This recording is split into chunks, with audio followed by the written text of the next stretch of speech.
예레미야 37장 꼭두각시 왕 시드기야. 바빌론 왕 느부갓네살이 세운 꼭두각시 왕 요시야의 아들 시드기야가 여호야김의 아들 여호야긴을 대신하여 유다를 통치하고 있었다. 그런데 왕과 신하와 백성은 하나님께서 예언자 예레미야에게 주신 메시지에 조금도 주의를 기울이지 않았다. 어느 날 시드기야 왕이 셀레마의 아들 여후갈과 마아세야의 아들 제사장 스바냐를 예언자 예레미야에게 보내어 말했다. 우리를 위해서 우리의 주님이신 하나님께 기도해 주시오. 열심을 다해 기도해 주시오.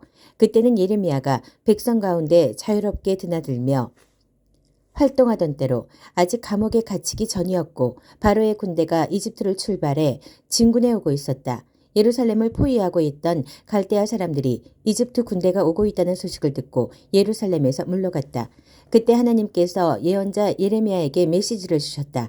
이스라엘의 하나님이 말한다. 너는 내게 자문을 구하려고 너희를 보낸 유다 왕에게 이 메시지를 전하여라. 잘 들어라. 너희를 도우러 바로의 군대가 오고 있다만 그들은 오래 머물지 않을 것이다. 그들은 여기 도착하자마자 곧 떠나 이집트로 들어갈 것이다. 그러면 바빌론 사람들이 돌아와 공격을 재개하고 이 도성을 점령하여 불태울 것이다. 나 하나님이 너희에게 말한다. 서로 안심시키려고 바빌론 사람들은 며칠 내로 떠날 것이다 말하며 스스로를 속이지 마라. 내가 너희에게 말하는데 그들은 떠나지 않을 것이다. 설령 너희가 갈대아 공격 부대를 모두 격퇴시켜 그들 진영에 부상병들만 남더라도 그들이 일어나 이 도성을 불태워버릴 것이다. 갈대아 군대가 예루살렘에서 물러갔을 때 예레미야가 개인적 일을 처리하러 예루살렘을 떠나 베냐민 영토로 건너갔다. 그가 베냐민 성문에 이르렀을 때 거기 수문장이던 하나냐의 손자여 셀레마의 아들인 이리야가 예언자 예레미야를 붙잡고 고발하며 말했다. 당신은 지금 갈대아 사람들에게 투항하러 가고 있소. 그렇지 않소. 예레미야가 항변했다. 갈대아 사람들에게 투항하다니 생각도 해본 적 없소. 그러나 이리야는 그 말을 듣지 않았다. 그는 예레미야를 체포해 경비대로 끌고 갔다. 경비대는 몹시 격분하여 예레미야를 때린 다음 서기관 요나단의 집 감옥에 가두었다. 그들은 그 집을 감옥으로 사용하고 있었다. 그렇게 해서 예레미야는 물 웅덩이를 개조한 지하 감옥에 들어가 오랫동안 갇혀 있었다. 나중에 시드기야 왕이 사람을 시켜 예레미야를 데려왔다. 왕이 그에게 은밀히 물었다. 하나님께서 주신 메시지가 있어. 물론입니다. 있습니다. 예레미야가 말했다. 왕께서는 바빌론 왕의 손에 넘겨질 것입니다. 예레미야가 계속해서 시드기야 왕에게 말했다. 왕께서는 도대체 무슨 이유로 저를 감옥에 가두신 것입니까? 제가 왕과 왕의 신하들 그리고 백성에게 죄를 지은 것이 있습니까? 말씀해 보십시오. 바벨론 왕이 왕과 이 땅을 치러 오는 일은 결단코 없을 것이라고 설교하던 왕의 예언자들은 지금 다 어디에 있습니까? 내 주인인 왕이시여 부디 제 말에 귀 기울여 주십시오. 부디 저를 서기관 요나단의 집 지하 감옥 속으로 다시 보내지 말아 주십시오. 거기 가면 저는 죽습니다. 시드기야 왕은 명령을 내려 예레미야를 왕궁 경비대 뜰에 두었다.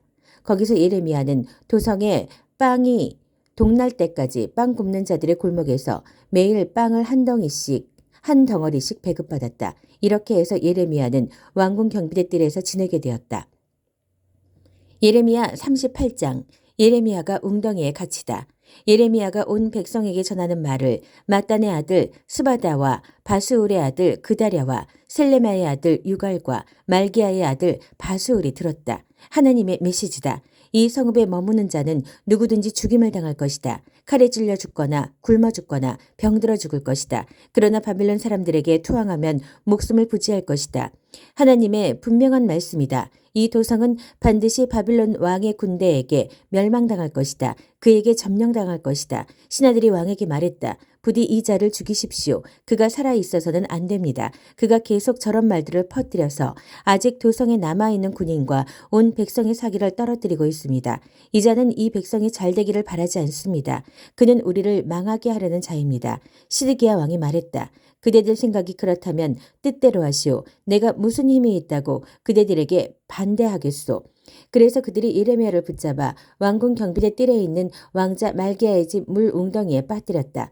그들은 그를 밧줄에 묶어 내려보냈다. 웅덩이 안에는 물 대신 진흙뿐이었다. 예레미야는 진흙 속에 빠졌다. 왕궁 관리였던 에티오피아 사람 에벤멜렉은 사람들이 예레미야를 물 웅덩이 속으로 내동댕이 쳤다는 소식을 들었다. 그때 왕은 베냐민 문에서 나란 일을 보고 있었는데 에벳멜렉이 왕궁을 나와 왕에게 달려가 말했다. 내 주인인 왕이시여, 저자들이 큰 범죄를 저질렀습니다.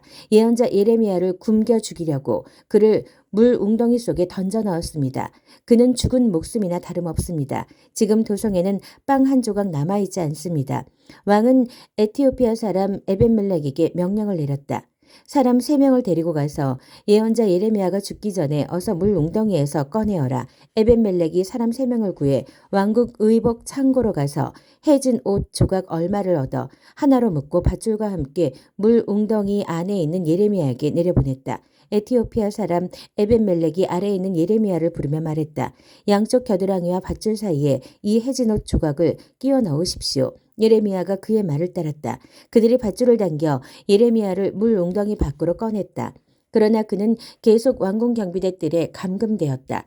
후에 시드기야 왕이 예언자 예레미야를 하나님의 성전 셋째 입구로 불렀다. 왕이 예레미야에게 말했다. 그대에게 물을 것이 있어. 내게 아무것도 숨기지 마시오. 예레미야가 말했다.